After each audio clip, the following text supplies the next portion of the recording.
ከአዲስ አበባ በቅርብ ርቀት ከባድ የሆነ ውጊያ መቀስቀሱ ተሰምቷል።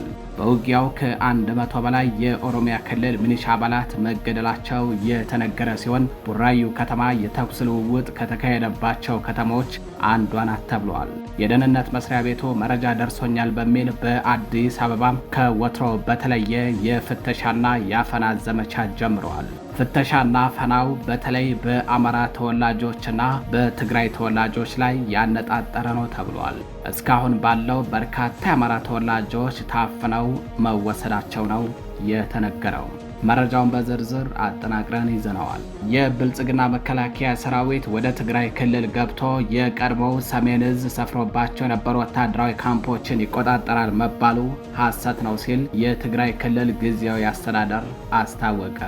የብልጽግና የሚዲያ ሰራዊት ሰሞኑን መከላከያ ሰራዊቱ ወደ ትግራይ ክልል ገብቶ የሰሜን እዝ ሰራዊት ከዚህ ቀደም ካምፕ አድርጓቸው የነበሩ ቦታዎችን ዳግም ይሰፍርባቸዋል በሚል ሐሰተኛ መረጃ ሲያሰራጩ መሰንበታቸውን ነው የክልሉ ጊዜያዊ አስተዳደር ያስታወቀው።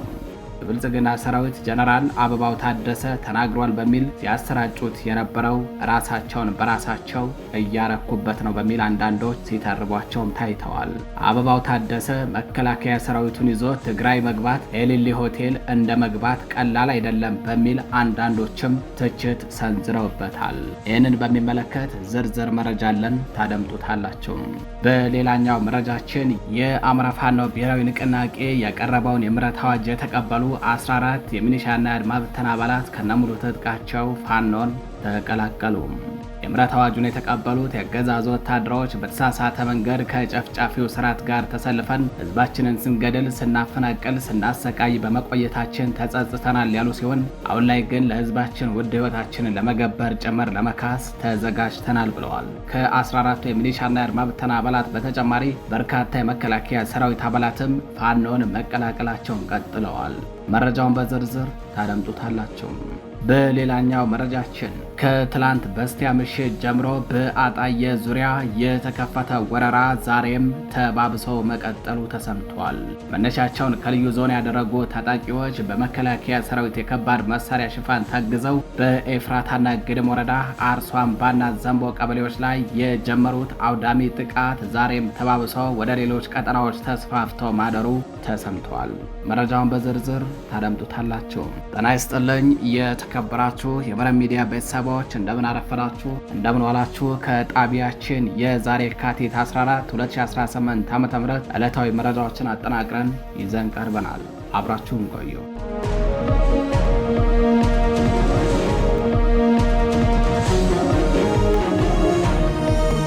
ወደ ቀዳሚው መረጃችን አለፈን። የደህንነት ኃይሎች በአዲስ አበባ የአማራ ተወላጆች ላይ ያነጣጠረ አፈናና አፈሳ እያካሄዱ ይገኛሉ። ከአማራ ተወላጆች በተጨማሪ አፈናው የትግራይ ተወላጆች ላይም ያነጣጠረ ነው ተብሏል። ከአዲስ አበባ በቅርብ ርቀት ከባድ የሆነ ጦርነት እየተካሄደ መሆኑን ታውቋል። በዚህ ጦርነት ከ100 በላይ የሚሊሻ አባላት እንደተገደሉ ነው የተነገረው። ቡራዩ የተኩስ ልውውጥ ከተካሄደባት ከተሞች መካከል አንዷ ናት። የብልጽግና መከላከያ ሰራዊት ቀጣይ ዓመት ኢሬቻን ቀይ ባህር ላይ እናከብራለን የሚል መመሪያ ተሰጥቶት ለጦርነት ወደ ትግራይ ድንበር አካባቢ ማቅናቱ ይታወቃል። አዲስ አበባ ዙሪያ ሰፍሮ የነበረው ሰራዊት ተጠራርጎ ወደ ትግራይ አቅጣጫ መጓዙን ተከትሎ የኦነግ ሸኔ ኃይሎች ከምኒሻ ጋር ጦርነት እያካሄዱ ይገኛሉ። በዚህም በአዲስ አበባ ዙሪያ የሚገኙ በርካታ አካባቢዎች በኦነግ ሸኔ ቁጥጥር ስር ገብተዋል። በርካታ ሀብት ንብረትም ወድሟል። በዚህ አካባቢ የሚገኙ ንጹሃኖችን መገደላቸው ተሰምተዋል። በተያያዘ የደህንነት መስሪያ ቤቱ መረጃ ደርሶኛል በሚል በአዲስ አበባ ከተማ ከባድ የሆነ የፍተሻና የአፈና ዘመቻ ጀምረዋል። የፋኖና የህወሓት ኃይሎች ቦምብና የተለያዩ የጦር መሳሪያዎችን ወደ አዲስ አበባ አስገብተዋል በሚል ሐሰተኛ መረጃን ስበብ ያደረገው የደህንነት መስሪያ ቤቱ በዚህም በአማራ ተወላጆችና በትግራይ ተወላጆች ላይ ያነጣጠረ የአፈናና የፍተሻ ዘመቻ እያካሄደ ነው። ፍተሻው በመንገዶች እንዲሁም በመኖሪያ ቤቶች ላይ እየተደረገ ነው ተብሏል።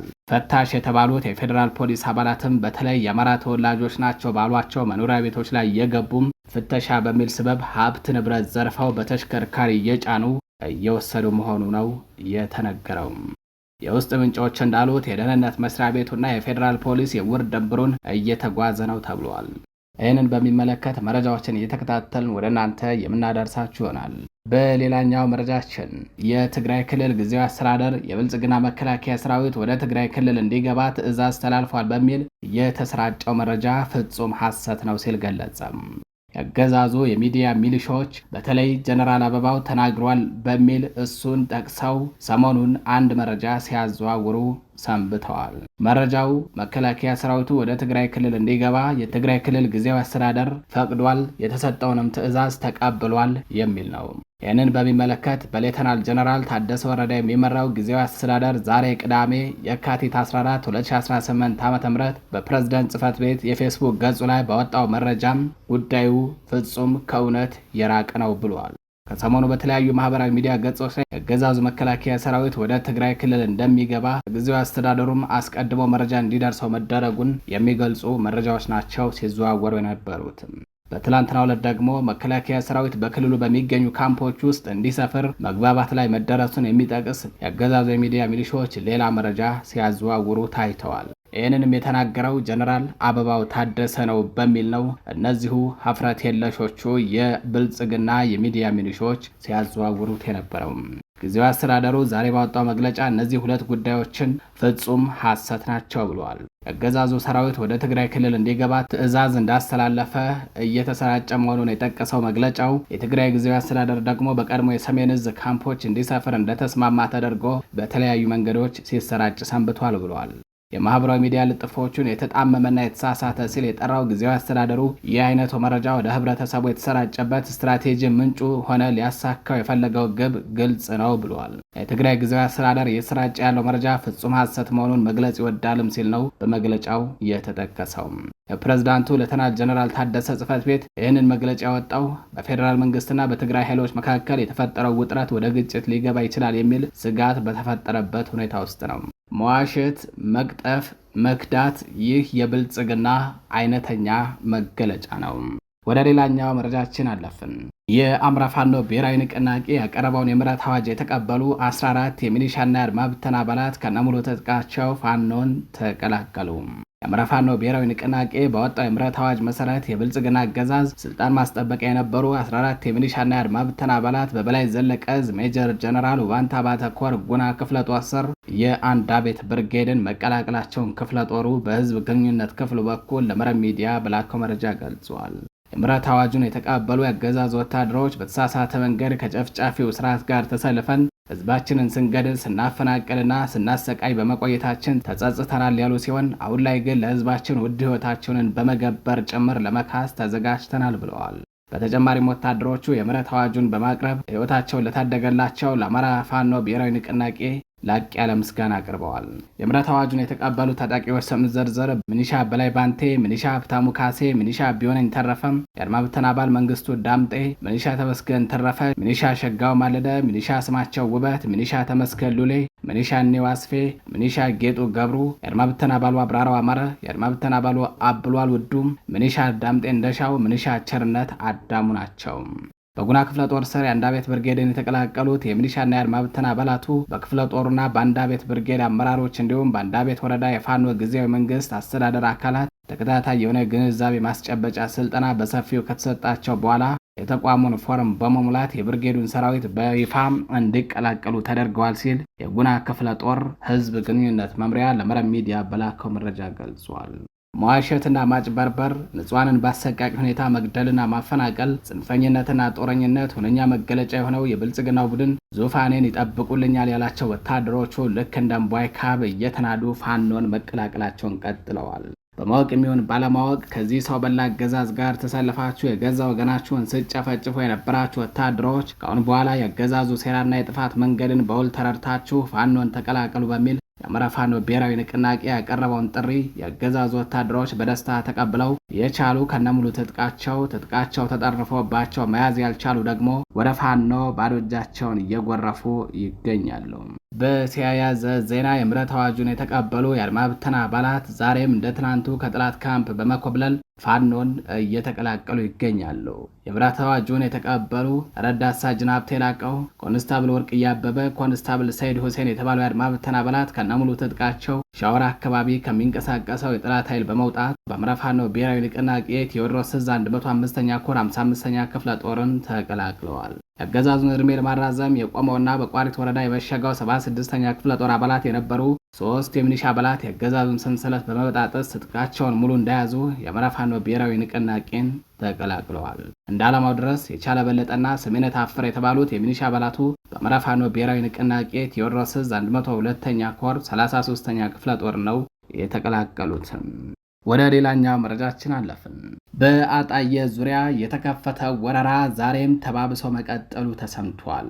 መነሻቸውን ከልዩ ዞን ያደረጉ ታጣቂዎች በመከላከያ ሰራዊት የከባድ መሳሪያ ሽፋን ታግዘው በኤፍራታና ግድም ወረዳ አርሶ አምባና ዘንቦ ቀበሌዎች ላይ ትላንት በስቲያ ምሽት ጀምሮ አውዳሚ ጥቃት መክፈታቸውን ጣቢያችን መዘገቡ አይዘነጋም።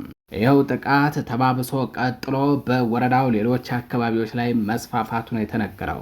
ጥቃቱ ከትናንት በስቲያ የካቲት 12 2018 ዓ.ም አመሻሽ ጀምሮ እስከ ዛሬ ዘለቀ ሲሆን በዚህም እስካሁን ባለው ቁጥራቸው በውል ያልታወቀ በርካታ ንጹሃን ወገኖች በአሰቃቂ ሁኔታ መገደላቸውንና በርካታ ሀብት ንብረት መውደሙን መረብ ሚዲያ ያነጋገራቸው የአካባቢው ነዋሪዎች ገልጸዋል። ተከምሮ የተቀመጠ እህል ነዶና መኖሪያ ቤቶች በአሁን ሰዓት በእሳት እየጋዩ ነው። ቀሪው ነዋሪ ህይወቱን ለማትረፍ ወደ ሸዋሮቢትና አካባቢው ሽሽት ላይ ይገኛል። ጥቃቱን ተከትሎ ታጣቂዎቹን እግር በእግር እየተከተለ ከቀንድ ከብት ጀምሮ እህልና ሌሎች ንብረቶችን እየዘረፈ በተሽከርካሪ ጭኖ ወደ ከሚሴ የሚወስድ የተደራጀ ቡድን መኖሩንም የመረብ ሚዲያ ምንጮች ገልጸዋል።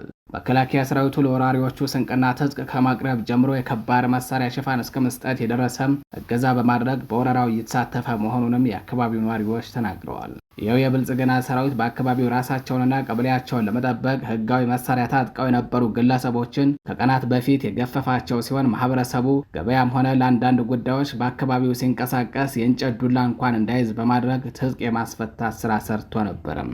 የአገዛዙ ወታደሮች ይህን ባደረጉ በቀናቶች ልዩነት ታጣቂዎቹ ትላንት በስቲያ ምሽት ጀምሮ በአርሶ አምባና ዘንቦ ቀበሌዎች እንዲሁም በሌሎች የኤፍራታና ግድም ወረዳ አካባቢዎች ላይ ወረራ ከፍተዋል። በተመሳሳይ አገዛዙ ከጥር 26 2018 ዓ.ም ጀምሮ ለቀናት በቀጠናው ኔትወርክና የመብራት አገልግሎት አቋርጦ ከተዋጊ ሄሊኮፕተርና የሰው አልባ አውሮፕላን ጀምሮ ከፍተኛ ቁጥር ያለው የኮማንዶ ሰራዊት አሰልፈው ውጊያ በከፈተበት ወቅት እነዚህ የልዩ ዞን ታጣቂዎች እንዲያግዙት አስገብቶ ንጹሃኖችን ማስጨፍጨፉን ጣቢያችን መረብ ሚዲያ የዓይን እማኞችን ዋቢ በማድረግ በወቅቱ መዘገቡ አይዘነጋም።